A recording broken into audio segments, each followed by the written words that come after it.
Amén. Vamos a compartir hoy día una palabra especial. Dios siempre tiene una palabra especial. Bueno, toda la palabra de Dios es especial, ¿cierto? Y de toda ella podemos extraer nosotros riqueza. ¿Qué es lo importante?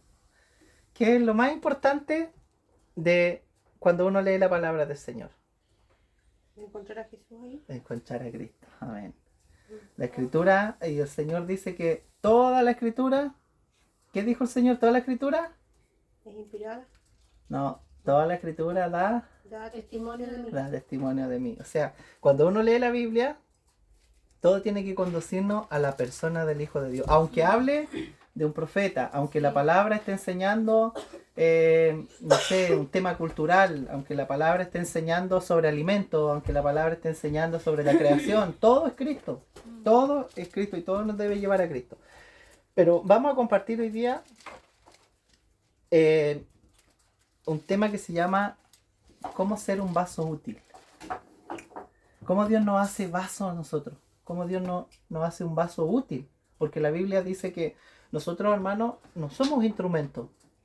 Hay una transliteración que dice que nosotros somos instrumentos, pero en las nuevas versiones dice que somos vasos. Nosotros somos vasos en manos del alfarero. ¿Se acuerdan de eso, cierto?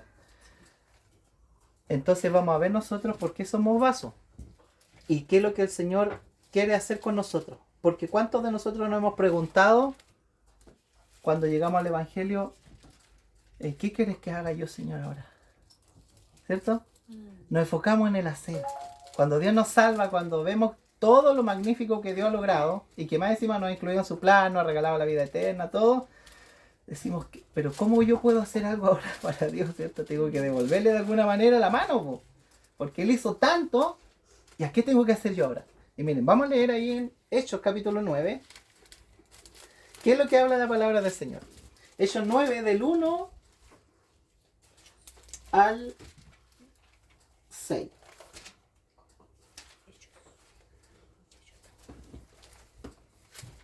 Hechos 9 del 1 al 6.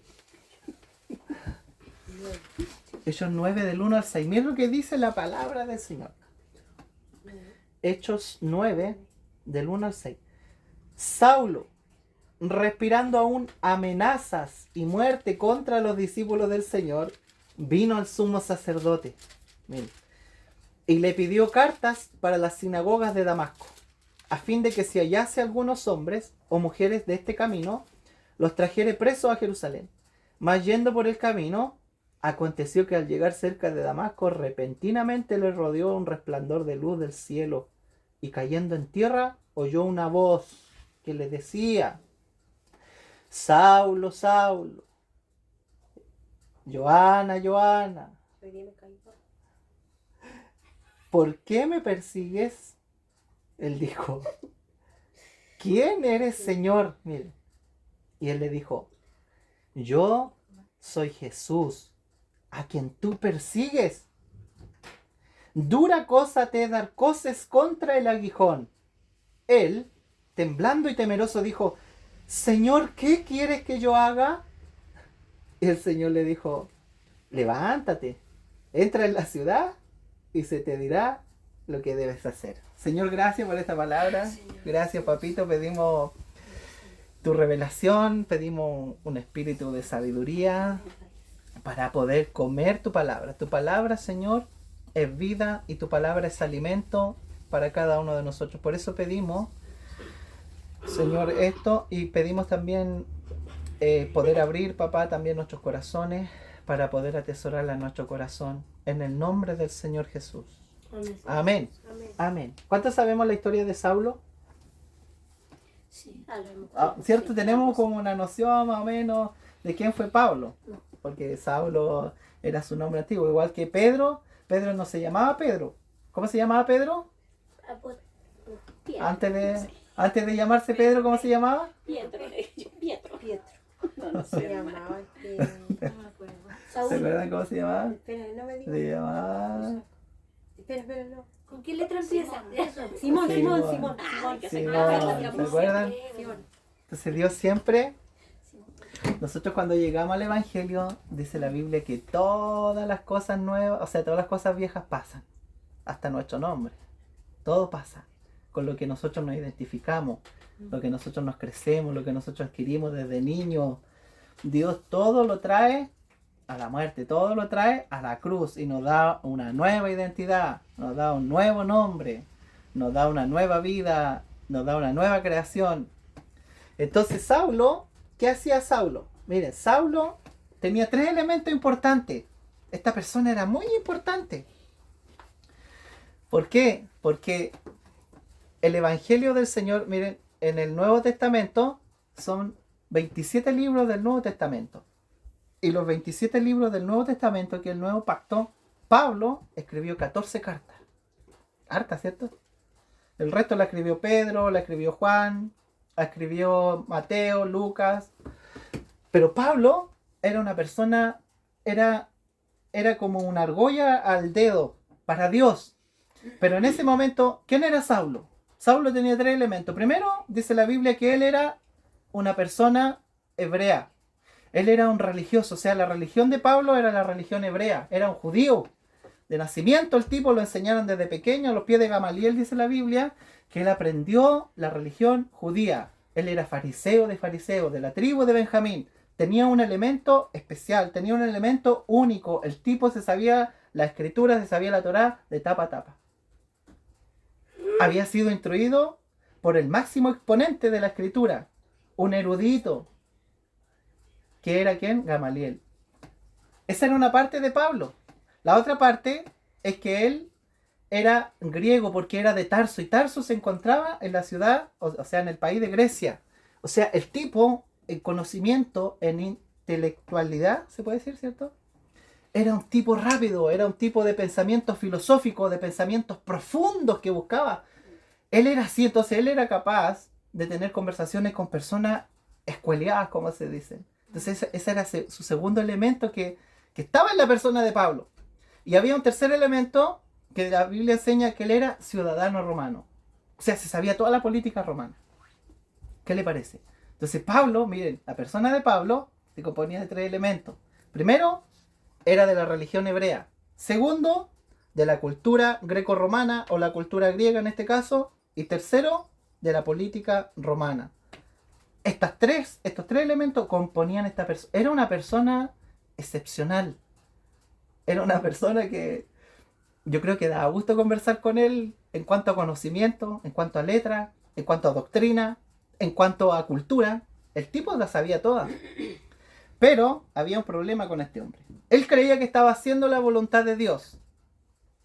¿Cuánta gente hoy día que estudia, que tiene título, que ha ido a seminario, que ha estudiado instituto bíblico, que puede saber de la cultura, que puede ser una persona, puede ser una persona profunda, intelectual, de pensamientos profundos, filosóficos,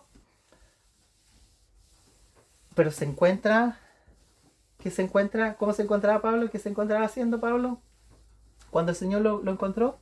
¿Se acuerdan? Persiguiendo a la iglesia, persiguiendo a Cristo. Entonces, ¿qué hace? Miren, Pablo, dice la Biblia, ¿qué hizo Pablo? Pablo pidió carta, ¿a quién? Pidió carta al sumo sacerdote en Israel. ¿Para qué pidió cartas Pablo? Pablo quería seguir buscando a las personas que confesaban el nombre de Jesús. Porque el primer mártir, miren hermano, ¿quién fue? ¿Se acuerdan? Fue Esteban. Entonces cuando mataron a Esteban a piedrazo afuera de la ciudad, ¿se acuerdan? A piedrazo lo mataron. Dice la Biblia que cuando lo terminaron de matar, le sacaron las ropas y las tiraron, y las ropas de Esteban cayeron a los pies de Saulo. Y Saulo, dice la Biblia, que consentía en su muerte. Es más, aquí en el capítulo 9 dice que él respiraba amenaza y respiraba muerte en contra de la gente, miren, de la gente que profesaba el nombre de Jesús. Pero el tipo era un tipo que era adiestrado en todo lo demás. Y él creía que estaba haciendo la voluntad de Dios. Porque la ley le exigía que Dios es uno solo y no hay nadie. Entonces cuando Jesús decía que él era uno con el Padre, era una blasfemia para ellos. Porque Dios era uno solo para ellos. Pero nadie sabía que Dios tenía un hijo, po. Y que dentro de su hijo había una esposa. Y esa esposa somos nosotros.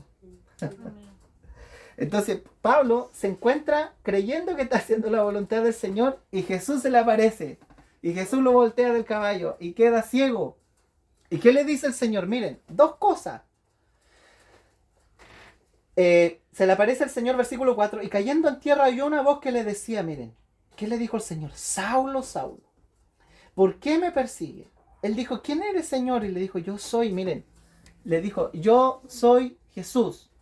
Primero, yo soy Jesús. ¿Quién era Jesús? ¿Quién es Jesús? El Hijo de Dios. ¿Qué más? ¿Quién puede decir algo más? Salvador. El Salvador.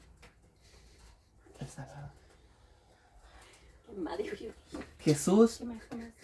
es el Salvador. Mm. Entonces miren, Pablo no lo ganó nadie, ningún hombre.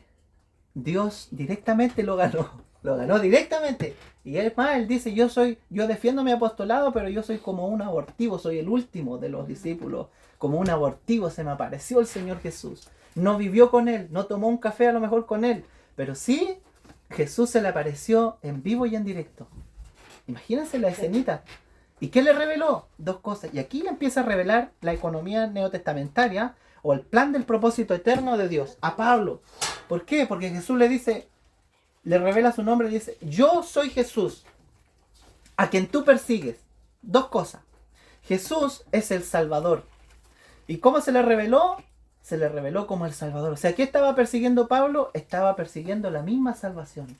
Estaba asolando la iglesia, tratando de destruir la salvación que es Cristo mismo. Entonces se le revela como la persona del Hijo de Dios y le dice, yo soy Jesús a quien tú persigues. Pero Pablo creía que no estaba persiguiendo a Jesús, po. Pablo decía, pero si yo estoy persiguiendo a los cristianos. Entonces, imagínense la turbación en ese momento, en esta persona adiestrada culturalmente en la religión, y en un tipo capo, po. O sea, se le removieron todos sus pensamientos, las entrañas, me imagino, en ese momento. ¿Por qué? Porque le vino esta revelación. Jesús le dice, yo soy la salvación. Y me estás persiguiendo a mí. Pero Jesús estaba ahí arriba, porque una parte de Jesús está en el cielo, ¿cierto? La parte divina, la parte celestial. Pero el cuerpo de Cristo está aquí. Y el cuerpo somos nosotros. Pero nosotros estamos en Cristo. O sea, Cristo es la cabeza y también es el cuerpo. Entonces, al perseguir Pablo a la iglesia, lo estaba persiguiendo él mismo. Entonces le revela dos aspectos Jesús. Le revela la persona de Cristo y le revela el cuerpo. Tú me estás persiguiendo a mí, que soy la salvación, pero también estás persiguiendo a mi cuerpo. Le reveló dos cosas. ¿Ya? Entonces él le dice, Señor, ¿qué quieres que yo haga? ¿Qué puedo hacer, Señor? Si el tipo estaba persiguiendo a la iglesia, po, ¿cierto? Ahora, el Señor le dice, levántate y entra en la ciudad y se te dirá lo que debes hacer.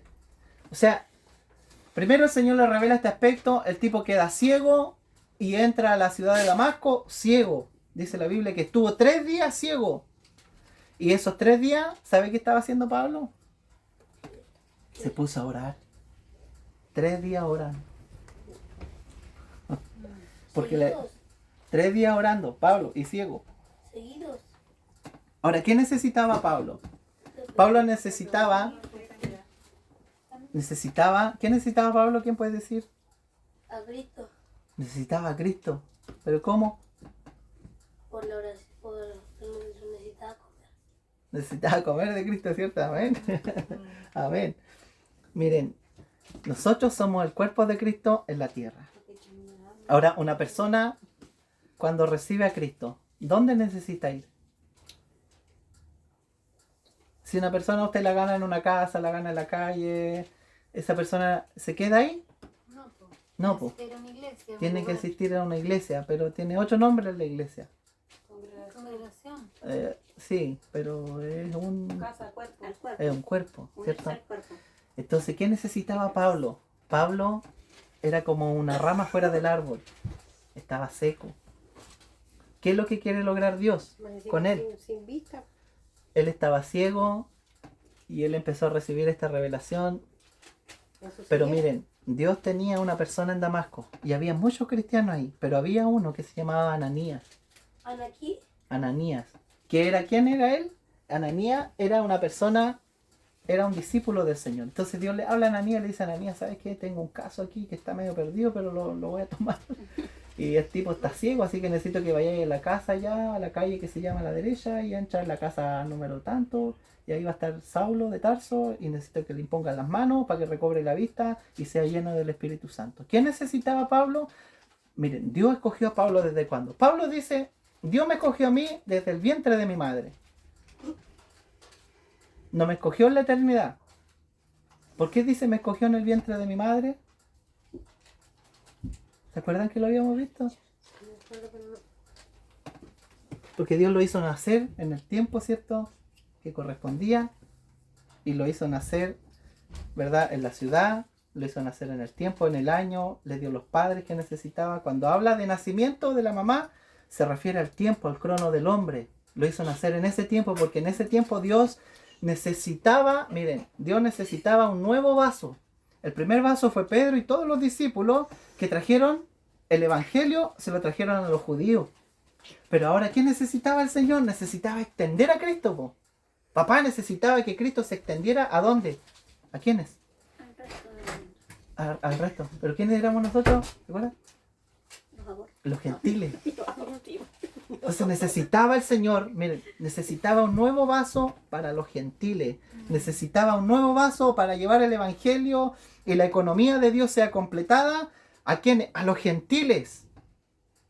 Para eso no podía utilizar a Pedro. Pedro fue para los judíos. Y Pedro discutía con los judíos. Y el primer mensaje de Pedro fue allí en Jerusalén. Y se convirtieron 3.000 almas. Y en el segundo mensaje se convirtieron 5.000. Y le predicaba a los judíos. Y ahí estaba Pedro.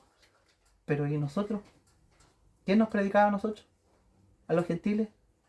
Entonces Dios, miren, Dios en su omnisciencia estaba pensando en nosotros. Al escoger a esta persona, estaba pensando en nosotros. Ahora, ¿qué necesitaba Pablo para iniciar este ministerio que Dios había establecido para él? Necesitaba ser iniciado en su ministerio. ¿Cómo iba a ser iniciado? Necesitaba ser unido al cuerpo. Y para eso utilizó a Ananías.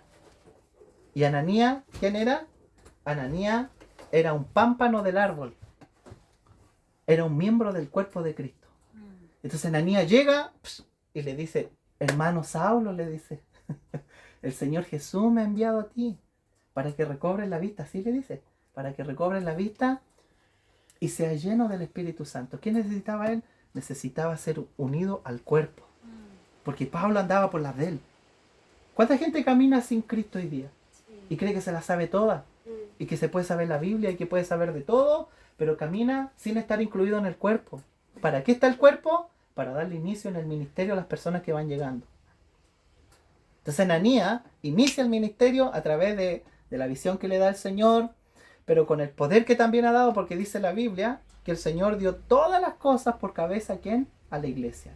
Entonces la iglesia, que somos nosotros, el cuerpo de Cristo, ¿podemos atender a una persona que ha llegado? Sí, pero esa persona no puede trabajar fuera del cuerpo.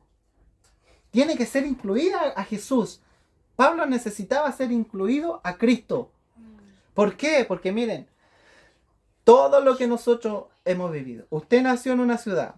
En esa ciudad usted desarrolló una cultura. Usted tiene una familia, una formación desde pequeño. Todas esas cosas Dios las puede utilizar, sí, su inteligencia, si usted ha sacado títulos, si usted sabe más que el otro, a lo mejor, qué sé yo, Dios todas las cosas las utiliza, pero nunca las va a utilizar fuera del cuerpo. Pablo era un tipo que era de la religión de los hebreos. Era ciudadano romano, pero también era de la cultura griega. Mire qué persona más fascinante. Imagínese conversar con un erudito así. Interesante, ¿cierto? Un tipo atrayente. Tú te sentás en la mesa y te dan ganas de preguntarle cosas y saber y quedáis anonadado, po. Pero el tipo necesitaba ser iniciado en el ministerio. Entonces, ¿qué hace el Señor? Miren, ¿qué hace con él? Dice que él recobra la vista, pero al recobrar la vista, en versículo 18, ahí mismo en el capítulo 9, miren, al momento le cayeron de los ojos como escamas y recibió al instante la vista, miren. Y levantándose, fue bautizado. O sea, ¿qué tuvo que hacer el Señor con esta persona? Porque él lo necesitaba utilizar ese vaso. ¿Pero qué tenía que hacer el Señor? Primero, salvarlo. Él le declara, yo soy el Salvador, te salvo. Lo salvó primero. Segundo, necesito que tú ahora tienes que ser incluido en el cuerpo. Tú no puedes trabajar solo. Tú tienes que estar incluido en el cuerpo. Y para eso Ananías va a imponer las manos porque es parte de mi cuerpo y te va a unir a mí. Que yo soy el árbol. Yo soy el que proveo la savia. Yo soy el que proveo el alimento para ti. Debes estar incluido en el cuerpo. Y ahora tercero, ¿qué tenía que hacer? Tenía que ser bautizado. ¿Y qué es el bautismo? ¿Por qué recobró la vista? Y apenas recobró la vista, el tipo bajó a las aguas. Para volver a nacer, ¿no? Para volver a nacer. ¿Qué necesitaba hacer él? Él necesitaba ser aniquilado. Él necesitaba ser muerto. Usted y yo, hermano, no debemos pensar en cambiar, en ser mejores personas. Yo puedo lograr este objetivo, yo puedo adiestrarme. Porque mire, Job, que fue una de las personas más sufridas en el antiguo pacto, no se conocía a sí mismo. ¿Qué tuvo que hacer Dios? Destruirlo, destruirlo, destruirlo, destruirlo, destruirlo, aniquilarlo, hasta que llegue a tal punto que él diga, me aborrezco. Y en el capítulo 42 de Job, Job dice, ahora mis ojos te ven. Ahora recién mis ojos te ven. Me doy cuenta de que no puedo sin ti. De oídas te había oído. Yo pensaba que hacía lo bueno porque el tipo todos los días oraba, todos los días ofrecía sacrificio por si sus hijos habían pecado, por si sus hijos habían caído. Y vivía una vida religiosa todos los días. Pero el Señor permitió que él pasara todo ese proceso para que él se dé cuenta de que en su fuerza natural él nunca iba a poder cambiar. Nunca. Él era una persona arrogante y él tenía que conocerse porque él no se conocía. Por eso la gente que piensa que puede ser mejor está bajo un engaño de la carne. ¿Y quién vive en la carne? El enemigo, ¿cierto? Te hace creer que tú puedes ser bueno, hermano. Que tú puedes mejorar. Yo puedo ser un mejor esposo, un mejor cristiano. No. Mire, Pablo era una persona que se la sabía toda, pero Dios le dice, no te necesito así. Así no te puedo utilizar. Así no puedo llevar adelante mi economía divina contigo. No lo puedo hacer. ¿Qué tengo que hacer contigo? Primero, tú tienes que ser salvo por mí. Tienes que reconocer que yo soy tu Salvador. Segundo, tienes que unirte al cuerpo. No puedes caminar solo. Tercero, te tengo que aniquilar, Pablito. Tengo que bautizarte. Tengo que matarte. Ya no vas a vivir para ti. No vas a vivir para lo que tú piensas que es correcto, como servirme a mí. No. Tú vas a vivir como yo ahora te designo como tú tienes que hacerlo. Entonces, el Señor lo corta. Y el Señor lo bautiza, lo aniquila. Termina con todo lo viejo. Le cambia el nombre. Ahora, todo lo antiguo de Pablo empieza a ser utilizado. ¿Por qué? Porque Dios necesitaba llevar adelante y seguir avanzando con su economía divina. Y para seguir avanzando con su economía divina, necesitaba una persona que sea adiestrada en estas tres áreas. Que sea una persona que sea adiestrada en la palabra, primero, porque el tipo era hebreo de hebreo. Segundo, que sepa de la cultura. Antes de que naciera el Imperio Romano, predominó el imperio griego. ¿Qué hizo el Imperio griego? ¿Alguien puede decir algo? Infiltró como Su cultura. teologías, cosas así, temas de Filosofía. Hubieron muchos imperios en la Biblia. Alrededor de 6, 7 imperios se puede decir. Pero por ejemplo el imperio babilónico, ¿qué es lo que hizo? Los cautivó. El imperio egipcio los tuvo hechos esclavos, ¿cierto? Trabajaban para ellos, se esforzaban. Después vinieron los medios, los persas, hicieron lo mismo. Pero cuando llegó el imperio griego, Los educaron. los empezaron a educar. Dijeron, ¿saben qué? No los vamos a matar a esto. ¿Y qué llegó entonces? Llegó la cultura. ¿Y qué hicieron los griegos? Dijeron, nosotros vamos a helenizarlos a ellos. Les vamos a enseñar nuestra cultura. Y de esta manera los vamos a someter a ellos. No se van a dar cuenta, pero les vamos a meter nuestras ideas, nuestros pensamientos filosóficos. Y así los vamos a educar a los tipos. Y los tipos... Entonces cuando Cristo viene a la tierra, miren, ya habían los romanos conquistado a los griegos, pero los romanos también trabajaron en la construcción de los caminos, de poder llegar a ciudades. Entonces estaba todo preparado para que venga el Hijo de Dios. Pero el idioma que predominaba también era el griego. Entonces la cultura de todos los demás, miren, todos los pueblos aledaños sabían el griego. ¿Por qué? Porque ya habían helenizado prácticamente todo alrededor, donde ellos ahora iban a predicar la palabra del Señor. ¿Se da cuenta? Entonces, Pablo ahora necesitaba, ¿qué necesitaba? Necesitaba ser muerto, necesitaba ser aniquilado. Y ahora todo lo que él sabía, todo lo que él había logrado desde pequeño, todo lo que él se había adiestrado, ahora tenía que ser utilizado en la vida de resurrección. O sea, Dios no nos puede utilizar a nosotros, hermano, si nosotros no hemos pasado por esto. Si nosotros no hemos sido salvos y hemos reconocido que Cristo es nuestro Salvador, si no estamos unidos a la iglesia, y si mucho menos estamos bautizados, estamos aniquilados para ahora vivir para Cristo. ¿Amén? Amén. Ahora, miren. Dice, y habiendo tomado alimento, recobró fuerza, y estuvo Saulo por algunos días con los discípulos que estaban en Damasco. O sea, vino la comunión también después. Entonces, Señor, ¿qué necesitaba? Necesitaba que Pablo sea derribado. No había otra persona, miren, no había otra persona como Saulo de Tarso, perdón, que era una persona adiestrada en su fuerza. Pero el Señor tenía que aniquilarlo, tenía que llevarlo a la muerte para que ahora esta persona pueda vivir la vida en resurrección, que es lo que nosotros vivimos, porque una persona cuando llega a Cristo, ¿qué hace el Señor? El Señor nos mata. ¿Sabíamos eso, cierto? Sí. Pero es que lo que pasa es que es fácil decirlo, po. Pero es que en la práctica, hoy día hablaba con una persona y lloraba y me decía, no puedo seguir, no quiero avanzar, una hija de Dios.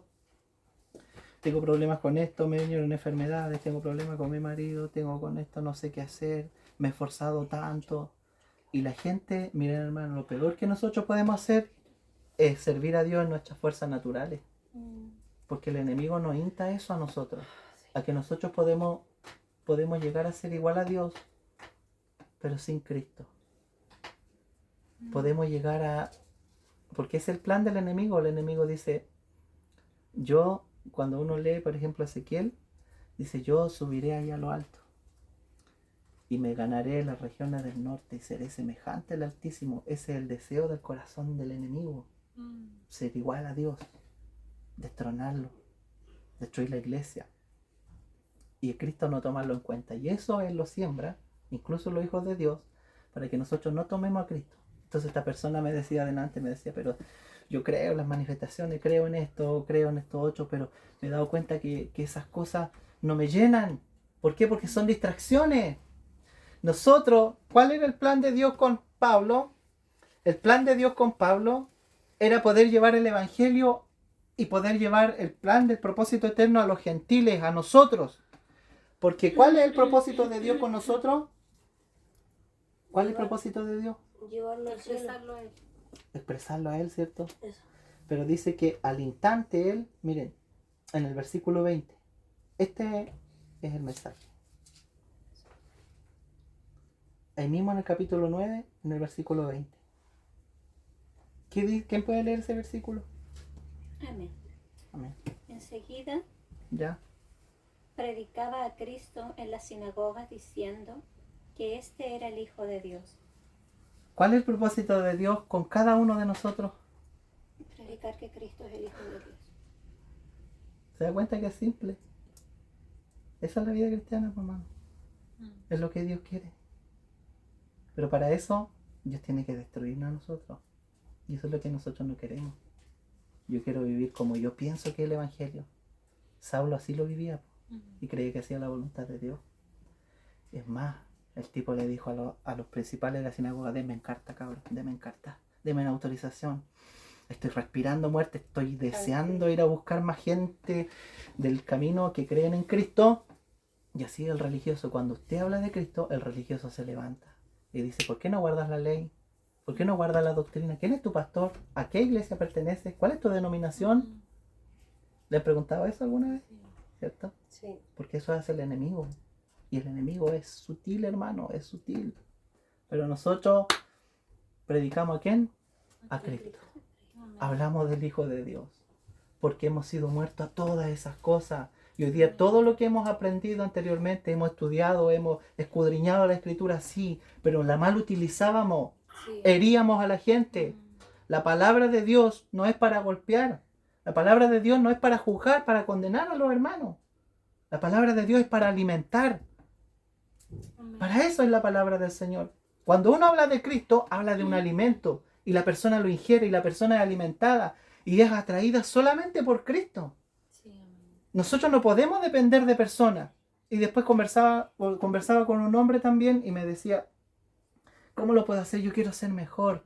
Pero nadie me llama, siento que estoy abandonado. Y yo le decía, pero hermano, tú no puedes depender de hombres, po. Eso nos enseña la religión, a depender de personas. Te enseña un sistema piramidal, en donde arriba está el líder, y más abajo están los plebeyos, y más abajo, ¿cierto? No. Tú tienes la misma entrada que yo al reino de Dios, al trono de Dios. Porque con una sola ofrenda dice que nosotros fuimos hechos perfectos para siempre. Y hoy día tenemos acceso libre al trono de la gracia por medio de Cristo. O sea, si tú tienes un problema, hermano, si tú tienes el problema que sea, tú puedes arrodillarte o estar parado, sentado y puedes orar a Dios tú mismo. No es necesario que vayas a una iglesia, no es necesario, experiméntalo tú a Cristo, po. Si esa es la idea, po. Pero ¿sabe por qué no lo hemos visto? Porque el enemigo nos ha hecho creer a nosotros que debemos someternos a personas, po. Que hay uno que sabe más que yo. No es que el hermano de allá o la hermana tanto, ella sí que tiene unción. ¿Y tú? ¿Acaso Cristo no está en ti? ¿O Cristo murió por ella nomás? ¿Ella es la ungida? ¿O él es un ungido nomás? No. Hermano, la Biblia dice que todos hoy día somos reyes y sacerdotes. Amén. Gloria a Dios, Señor. Usted tiene una identidad, hermano. Amén. Sí, papi. Y esa identidad debemos verla en el Espíritu hoy día. Tenemos que tomarla. ¿Por qué? Porque no es lo que digo yo, es lo que dice Dios de nosotros. Es lo único que importa. Pablo no lo podía ver. Pablo creía que hacía la voluntad de Dios y hería a la iglesia y la golpeaba y la asolaba y la quería destruir. Así actúan los religiosos. Hieren a las personas, no le interesa. Si el hermano se va, que se vaya, que se busque otra iglesia. Si el hermano lo empieza Dios a usar o la hermana empieza el Señor a usar a sus vasos, a llenarlos más, nace la envidia en las iglesias. ¿Por qué pasa eso? Porque la persona, el líder, no tiene clara su identidad. No sabe quién es. Yo soy un hijo de Dios comprado y redimido por la sangre del Señor Jesús. Nadie me tiene que decir a mí lo que yo tengo que hacer, porque Cristo en mí es la esperanza de gloria. Cristo en mí es el que me conduce, el que me dice si algo está bien o está mal. Si hiero a alguien, yo le pido perdón. Cristo en mí, lo dejo que Él actúe en mí. Que Él me dirija. Él es mi ley hoy día viva.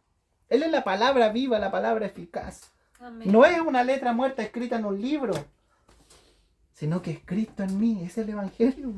Amén. Y Dios quería llegar a lograr eso con Pablo, pero Pablo estaba tan lleno de ira y de rabia y actuaba sirviendo a Dios a los combos y a las peleas y arrastraba a la gente del pelo y lo llevaba a la cárcel. Mire, por hermano, ¿cómo va a hacer eso servir a Dios? Por eso cuando usted lo golpeen con la palabra, usted defiéndase con el escudo de la fe, ¿no? Y diga, Señor, no. Esto no es para mí, esto tampoco. Señor, te tomo a ti. Tú eres mi vida. Tú eres todo para mí, Señor. Amén. Tú dijiste que yo soy tu hijo. Yo soy la niña de tus ojos. Amén. Tú me amas a mí, Sí, Señor. eso Yo soy tu soy. rey, soy tu sacerdote. Eso soy, Señor. Y creer lo que Dios dice de nosotros. Pero ¿cuál es el propósito de todo esto? De que Dios primero nos salve. Porque Él dijo, yo soy Jesús. Cuando nosotros llegamos y nos tuvimos un encuentro con Cristo, Él nos dijo, yo soy Jesús. O sea, yo soy tu salvación. Él nos salvó. Segundo, nos añadió al cuerpo, a la vid. Él dijo, yo soy la vid y vosotros sois los pámpanos. Permaneced en mí y yo permaneceré en vosotros. Pero el pámpano debe llevar un fruto. El pámpano debe llevar un fruto. Y ese fruto es predicar a Cristo, po, diciendo, este es el Hijo de Dios, po. Este es el Hijo de Dios, po, hermana. El que te compró por precio, po. El que te salvó, el que te unió al cuerpo, el que te bautizó, te aniquiló y ahora te dio todo nuevo. Amén. Listo. Lo viejo pasó y ya pasó. Lo que pasó, pasó, dice por ahí una canción. ¿Cierto? ¿Sabes? Antigua por lo demás. Antiguo por lo demás. Estoy tratando de cambiar el repertorio, pero... De mi época. ¿Pero es verdad o no? ¿Es verdad lo que dice la Biblia? Nos cuesta creerlo, hermano. Pero creamos hoy día que el Señor ha hecho todo esto también Amén. contigo y conmigo también. Amén. Y el deseo de Dios es que hablemos de Cristo. Hoy día hablamos Hijo, hoy día hablamos Cristo, hoy día estamos en Cristo. Hoy día llevamos a la persona, al Hijo de Dios, al Hijo de Dios, a la persona Sí. donde están reunidas todas las cosas están en Cristo. Y este es el Amén. objetivo de Dios. ¿Cómo lo sabemos que estamos en Cristo? Porque hablamos de Él.